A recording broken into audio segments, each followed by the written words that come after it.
A long time ago, shortly after World War II, the trains were still running between Newbury and Winchester. The station called Highclere was in the parish of Burghclere.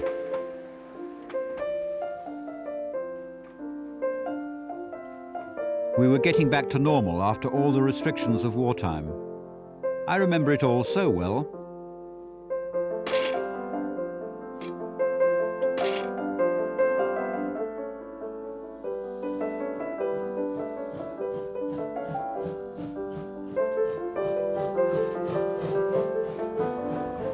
I remember the many buses. We relied on them because petrol was still rationed and there were not so many cars about.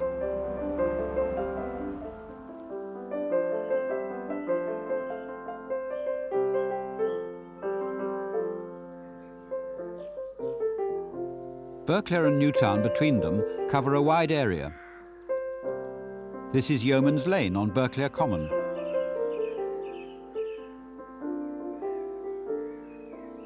Half a mile further north, we reach Newtown with its attractive church and the houses nearby on Newtown Hill.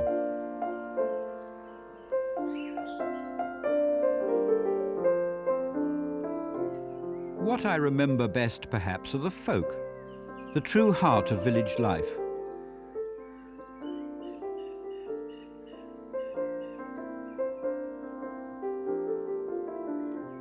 And where better a place to meet them than in the Swan at Newtown, which hasn't changed much over the years.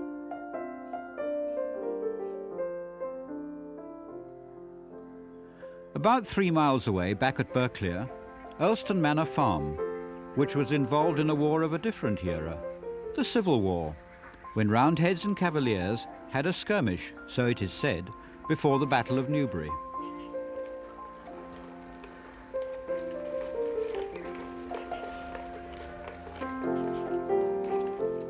I don't suppose it has changed much over the years either.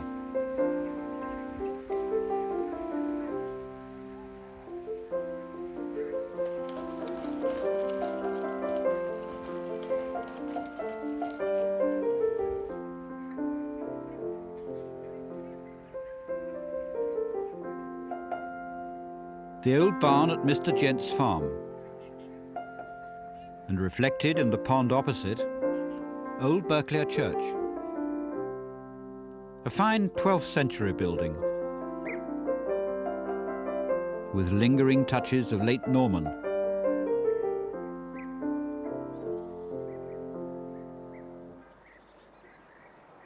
Coming up Queen's Hill, Burghclere, who other than Trevor Jackson, the postman.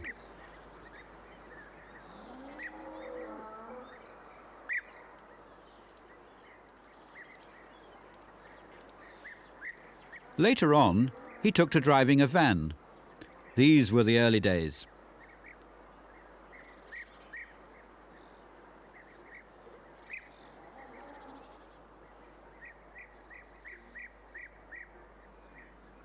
Milking time down Wells Street way.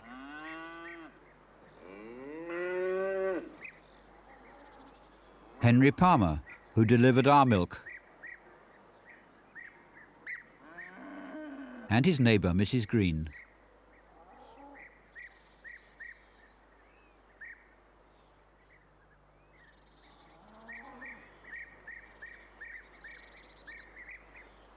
Alec Hutchins ran the post office at Newtown, amongst many other activities.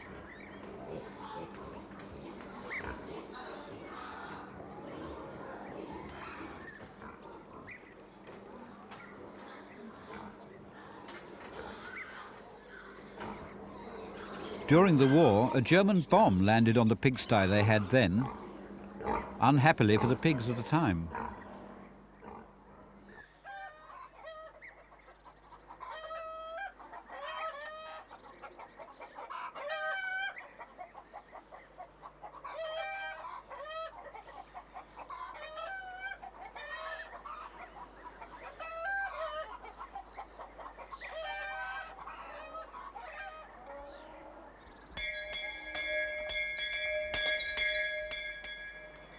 And I remember the village school.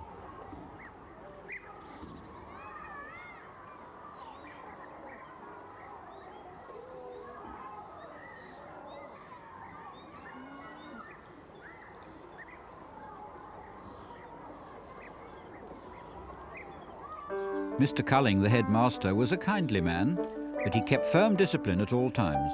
Oh yes, he was very strict, there's no doubt about that. We certainly enjoyed our PT. Really a good excuse to be out of the classroom, doing maths and such like.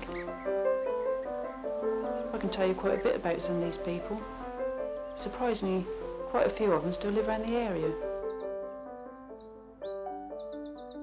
There's Michael Heber, or his younger brother.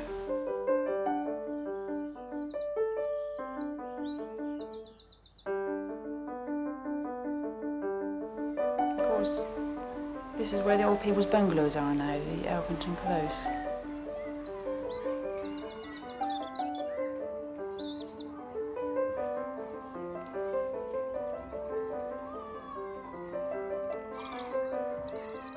Michael Lansley and Mary Watling.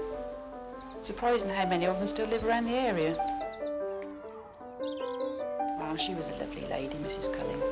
And that's Mrs. Taylor, one of the teachers. Mary again, looking like Miss Muffet.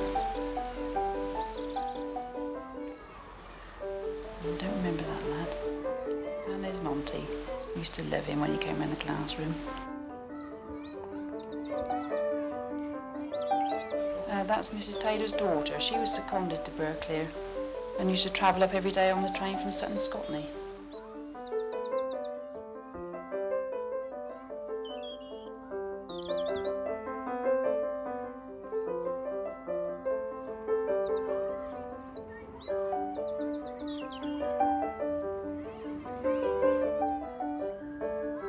An important moment in the day.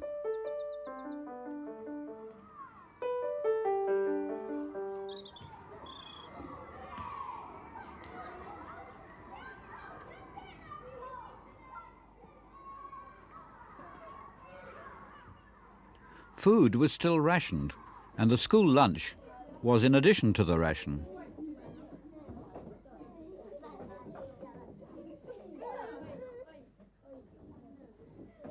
Today's menu: potatoes, beans and rissoles.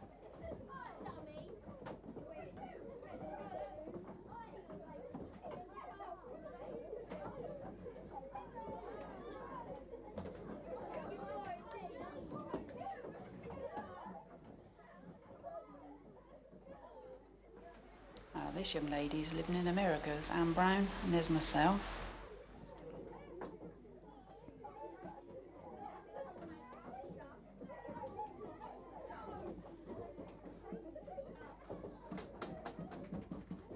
And Neville Horn. He still lives in the village.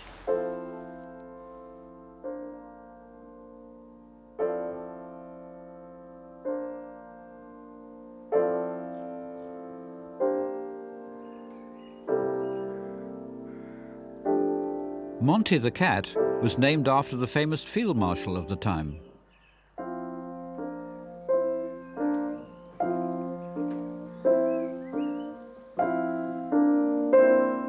Everyone's garden is very special.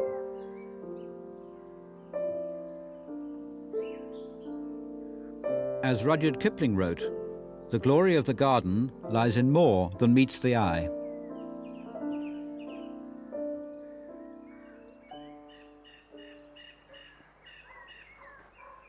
Now here's a man very concerned about his fruit trees.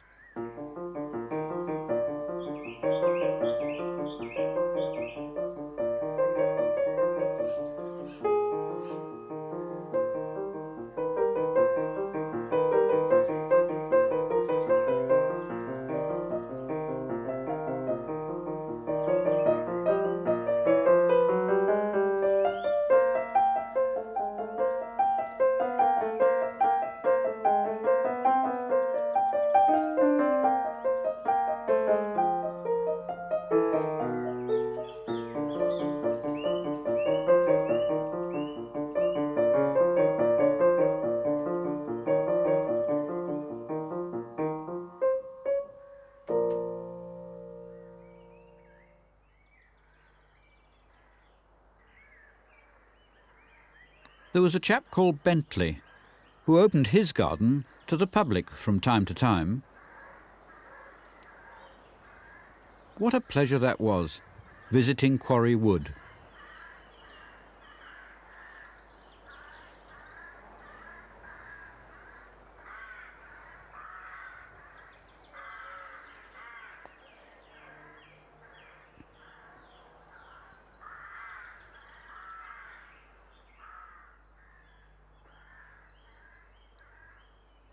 Best dahlias, best sweet peas, marrows, potatoes and raspberry jam. All there to be seen and admired, for this was the flower show and sports day that took place in August on the Burclere cricket ground.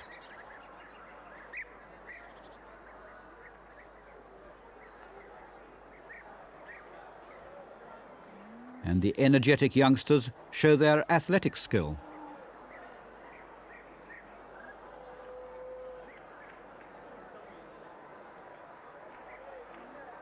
Oh, that looks like the egg and spoon race. We were all very enthusiastic at the sports in those days, but children aren't quite so keen in latter years.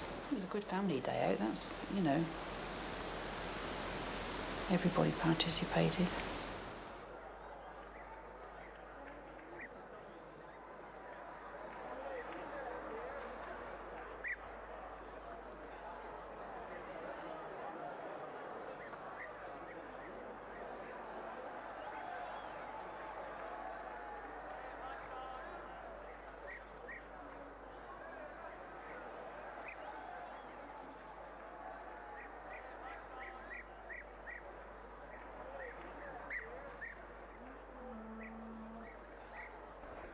And the fancy dress parade. The Honourable Mrs. Scott was an excellent organiser. There's my sister and myself. We were newsagents and sweet shop in that fancy dress parade. Mervyn Anstey and Ronald Locke again, the two dinner boys that we saw.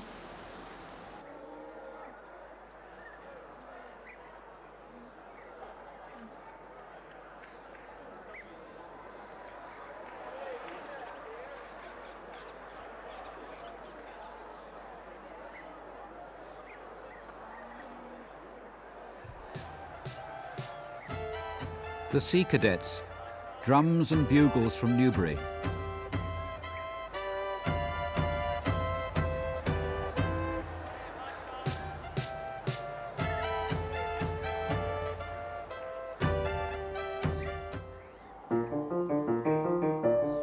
The fruit tree man obviously never got to the flower show.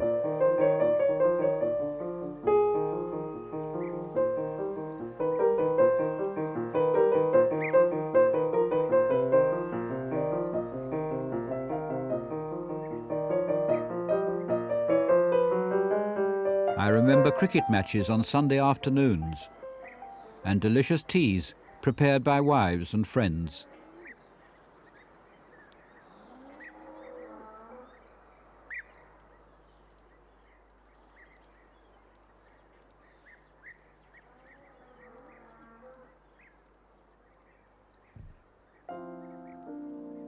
At the end of the summer, the Harvest Festival, when the church was filled with quite a lot of that which had been safely gathered in.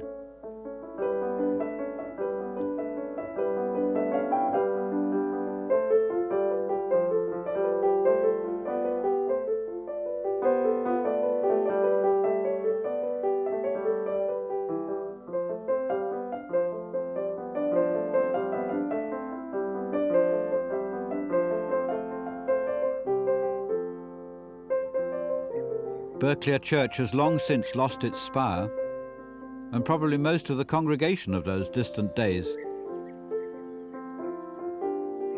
when we all had a good old gossip after morning service.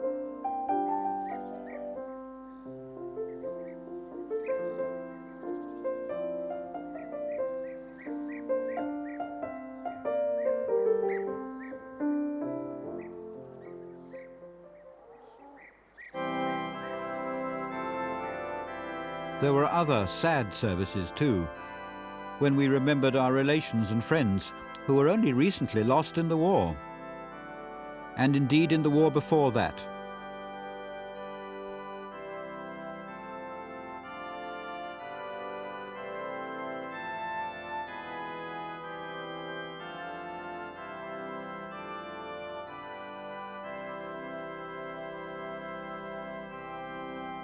Sir Robert Saunby used to lay the wreath.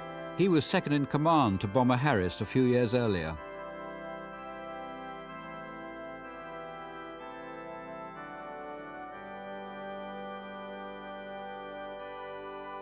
My father, Charles Ledyard, the rector, conducted the ceremony.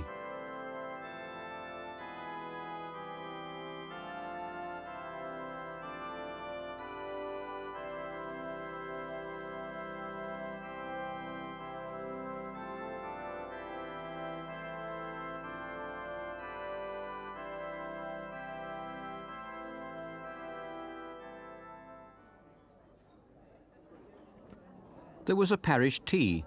I think it was Mothering Sunday, in the village hall.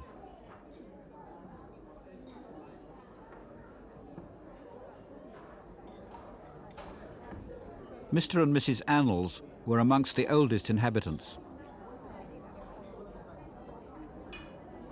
He used to work in the old Berkeley lime kilns early in the century.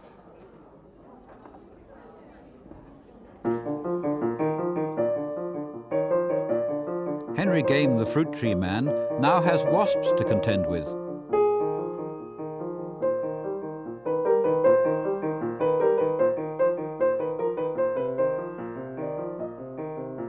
That was quite a day at Reeves Cottage. Ah yes, it was many years ago when the trains ran between Winchester and Newbury. Mr. Lansley, the signalman, helped them on their way.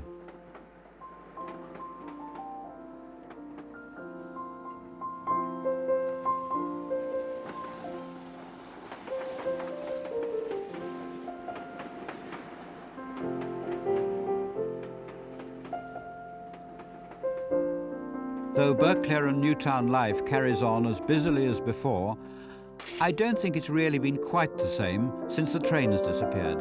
Sadly, forever.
I shall never forget Beaconscott as it was back in 1949. It had originally been opened in 1929. It is still going strong in its Diamond Jubilee year, thus claiming to be the oldest model village in the world. And Roland Callingham's early hobby has given so much pleasure to so many folk, both young and old.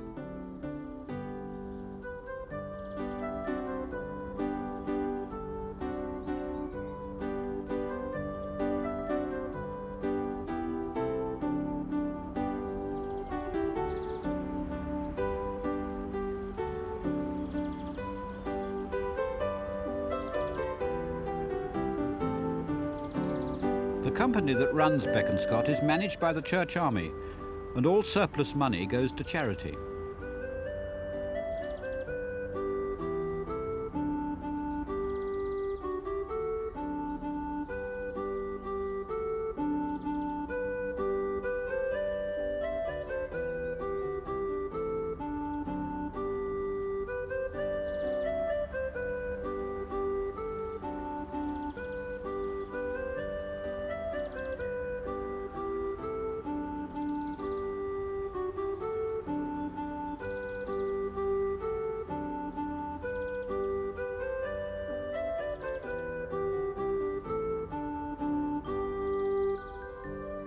The model railway extends all over the village and now has a total track length of 400 metres and 7 stations.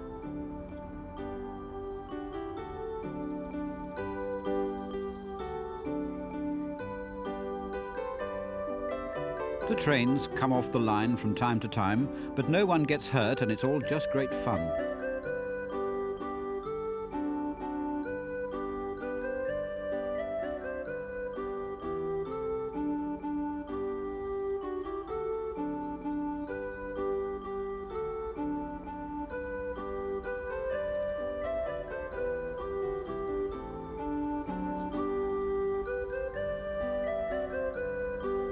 The signal box at Mary Lou Station carries the central control for the whole circuit.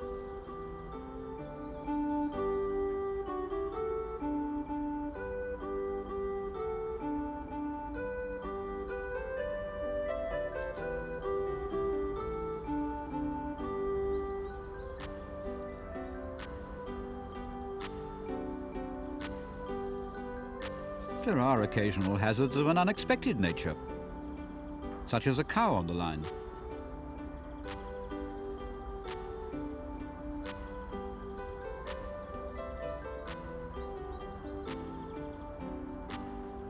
I hope that this is a part of Beaconsfield that will never disappear.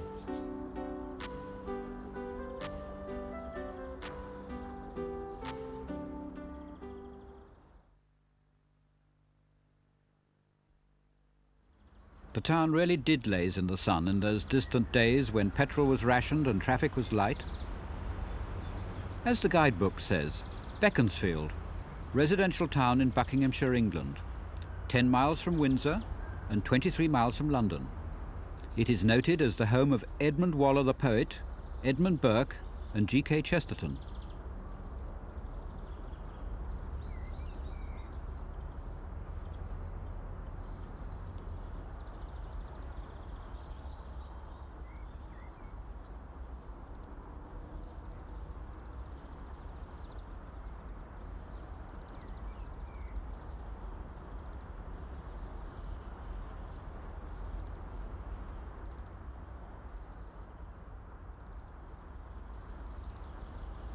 The peace was shattered once a year when the Mayfair took place. The caravans and trailers assembled on the outskirts of the town in readiness for the moment when they could move in.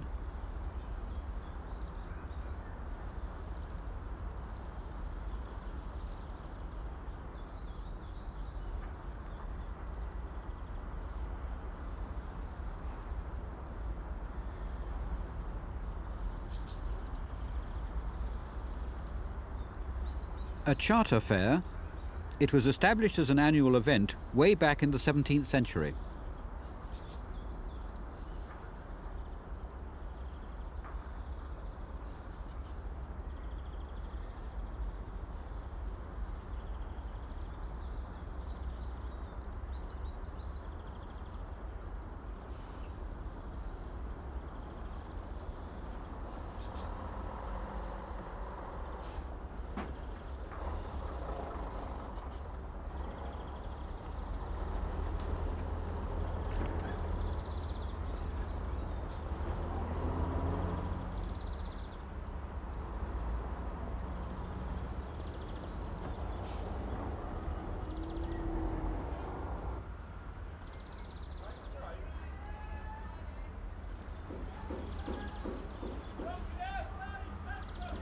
I shan't forget that time.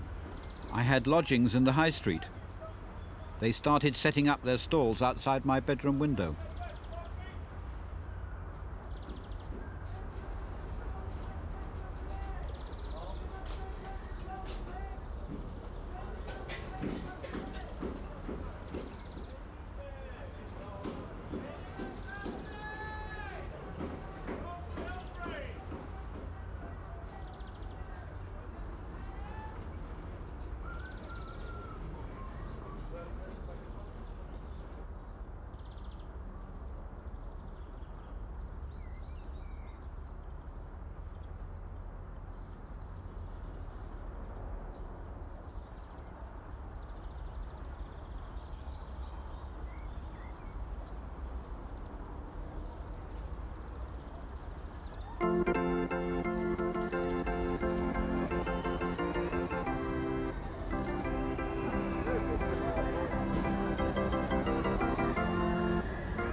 In those days, we all seemed to go to the fair.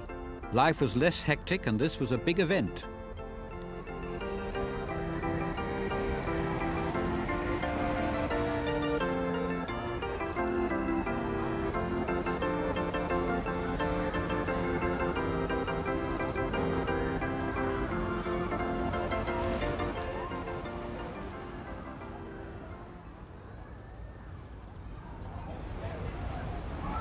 But what was a great old Technicolor camera doing in the middle of all this? Well, the film studio nearby needed some fairground scenes for a film they were making on the subject of wool manufacture.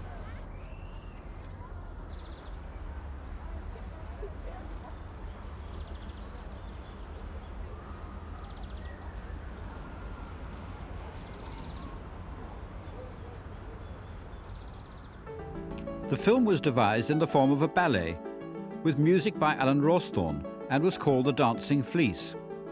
The main scenes were filmed in the studio.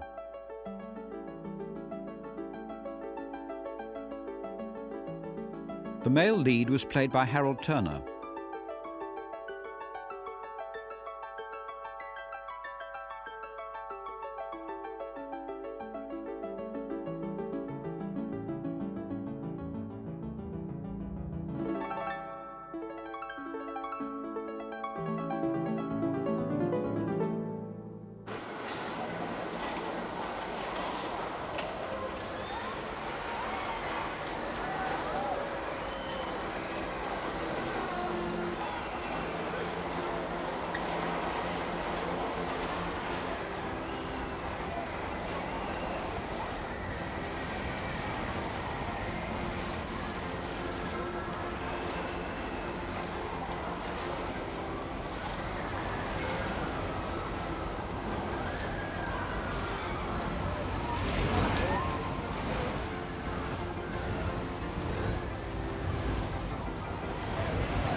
Who could forget those cheerful times at Beaconsfield, when the world was recovering from war, for everyday life was simpler than it is today.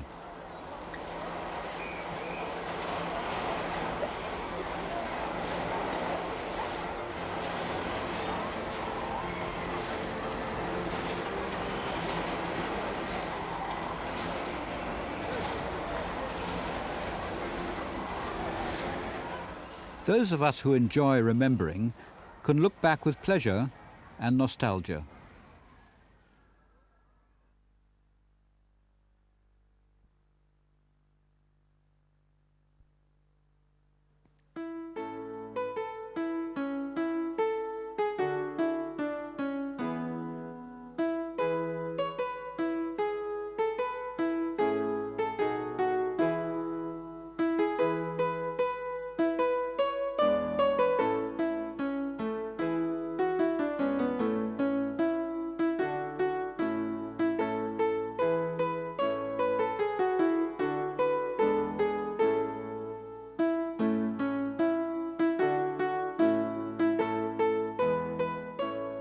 London's Victoria coach station is the start of our journey through Kent.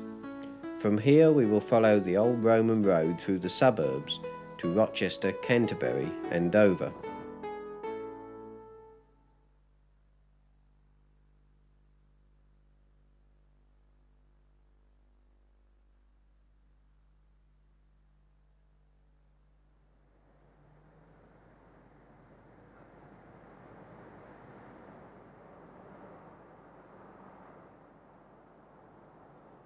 At Northfleet, beside Old Father Thames, the quarries and cement works leave a grey dust on the land.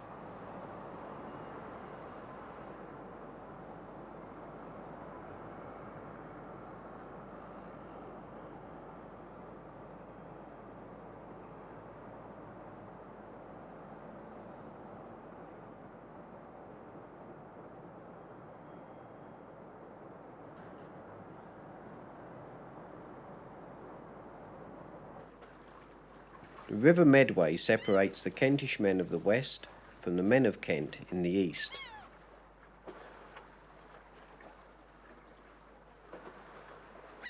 Rochester Castle stands guard over the Medway estuary, where fortifications have existed for longer than men can remember. I come from the Romney Marsh area, famous for its sheep and infamous for its smugglers.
Harvest was hard work before the combine, reaping, binding and threshing.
Kent is the garden of England, renowned for its hops, apples and plums.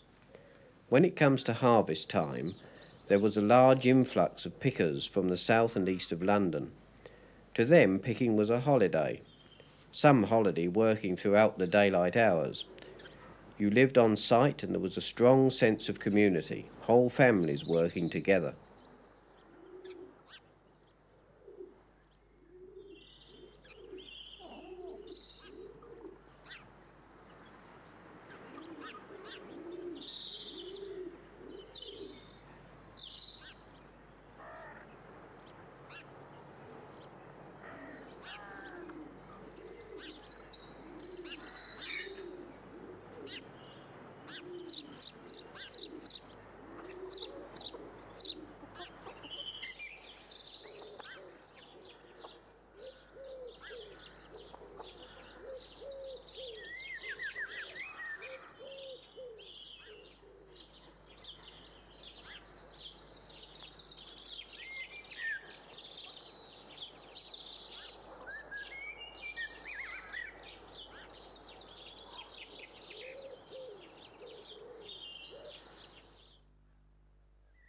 Hop picking now is done by machine and fruit picking by students.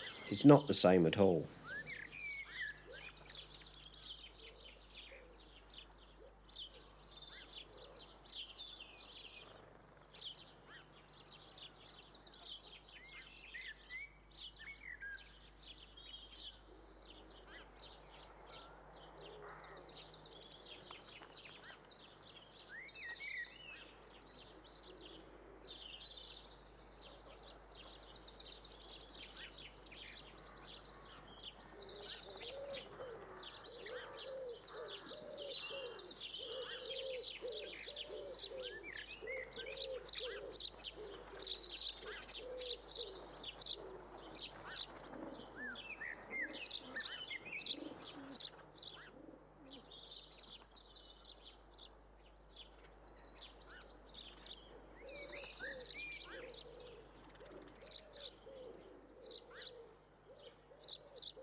Rochester is the city for West Kent as Canterbury is for the east.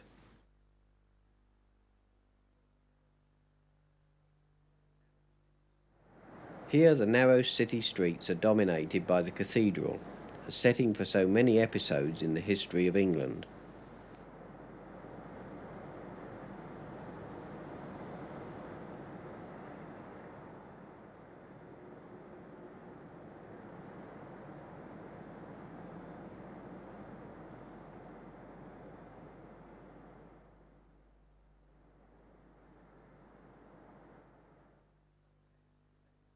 The seaside towns of Thanet were the holiday haunts of many Londoners in the days before Heathrow and Gatwick became the gateways to even greater attractions.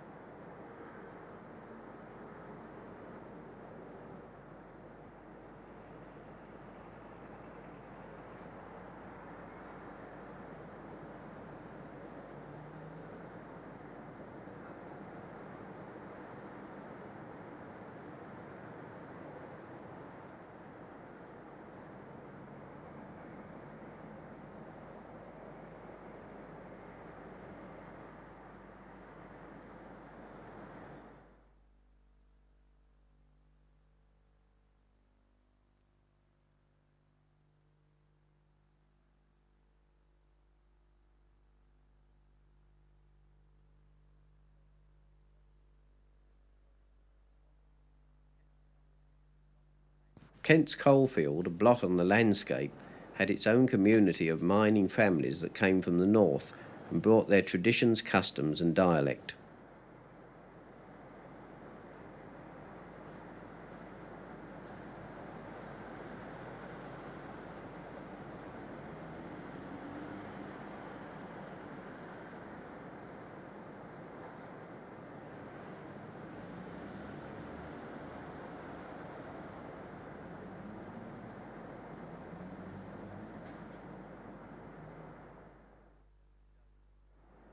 And so to Dover.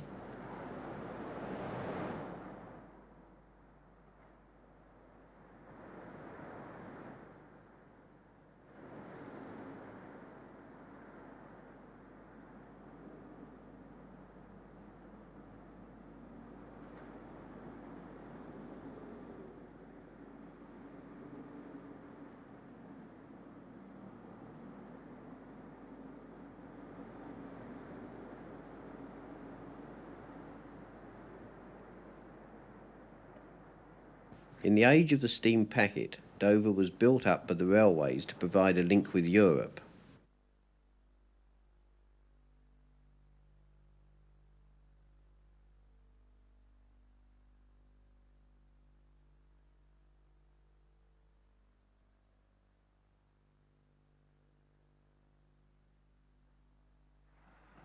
In 1947, most passengers arrived by train, some in great style.